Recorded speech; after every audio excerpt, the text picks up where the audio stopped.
हमारे शरीर में 33 करोड़ देवी देवताओं का वास होता है और ये सभी देवी देवता हमसे जब प्रसन्न होते हैं तब हमारी जीवात्मा इनके लोकों को पार करके उस सतपुरुष महाराज के सतलोक में प्रवेश करती है, जहां वो जाकर के मुक्त हो जाती है।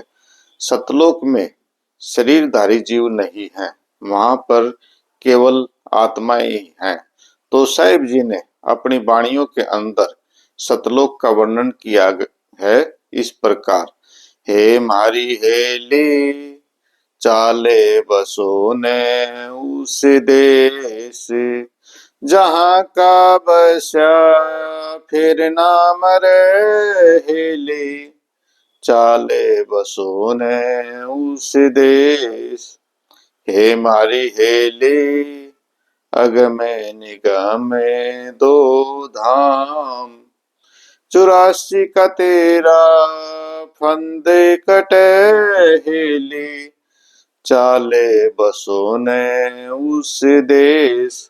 तो सतगुरु कबीर साहिब जी इस वाणी के अंदर कहते हैं कि हे जीवात्मा, उस सतलोक आश्रम में चलो जहां पर कोई भी मरना या जीना नहीं है। वहां पर सभी जीवात्माएं जीवित रहती हैं, कभी नहीं मरती, उनकी सारी इच्छाएं समाप्त हो जाती हैं।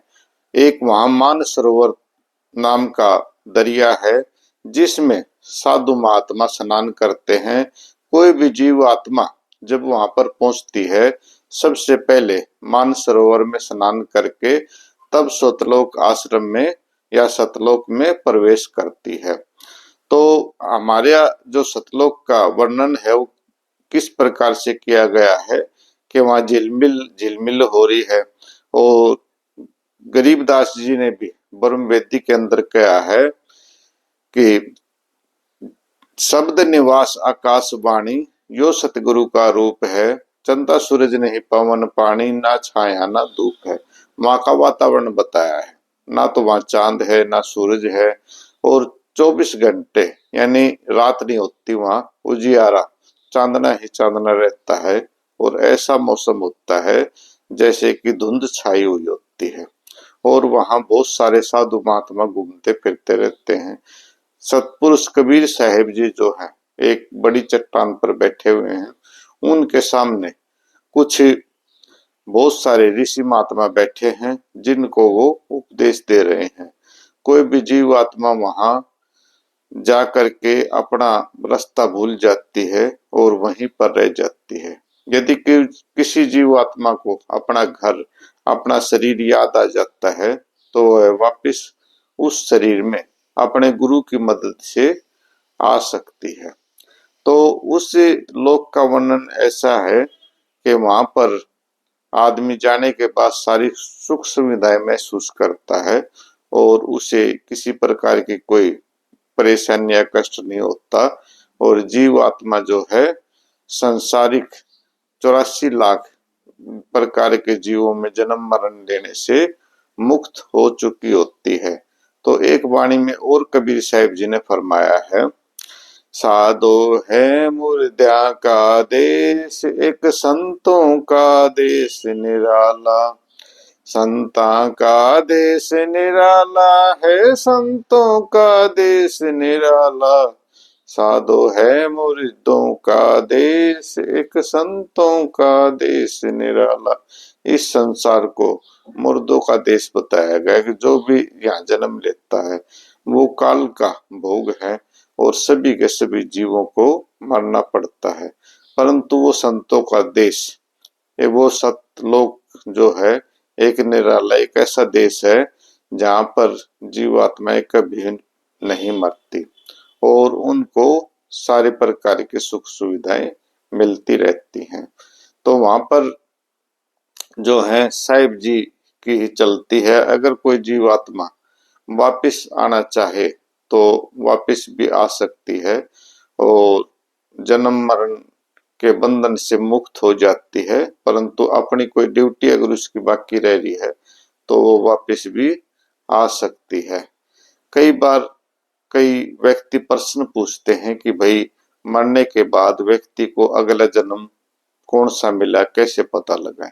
तो वो क्या करते हैं, किसी मुर्दे की राख को ले आते हैं, उसको छान करके और उसके ऊपर एक छालनी सारी रात रख देते हैं और सुबह उठा करके देखते हैं उस छलनी को, तो उस पर किसी भी जीव के पैर के निशान मिलते हैं, कुत्ते के, बिल्ली के या किसी पशु पक्षी के वैसा निशान छपा हुआ मिलता है और कई राखों पर आदमी का निशान भी मिल जाता है। तो उससे पता लगता है कि वो मनुष्य जो है वो जीवात्मा किस रूप में पैदा हुई है। परंतु एक बात और पता लगती है कि भाई कोई निशान आने के बाद उसकी मुक्ति नहीं हुई और वो जीवात्मा धरती पर इस लोक में वापस आ गई। तो कईयों के निशान आते नहीं, तो उसका क्या कारण होता है? या तो उसको यम के दूत पकड़ के ले जाते हैं, उस जीवात्मा को, उसको सब आवास रहता है नहीं कि मैं अपने घर वापस जाऊं या उस शरीर में चला जाऊं। वो शरीर को आकर के देखता, शरीर जल चुका होता, राख मिलती है, राख पर जो है ना अपने पैरों के निशान छोड़ जाता है, क्योंकि उसको अगले जन्म का शरीर मिल चुका होता है। तो व्यक्ति जो है ना मुक्ति तभी होता है कि जब इस भाव बंधन से, इस 84 लाख प्रकार के जीवों में पैदा होने से वो बच जाता है और मुक्त होकर सतलोक में चला जाता है, तो उसके पैरों के निशान नहीं आते।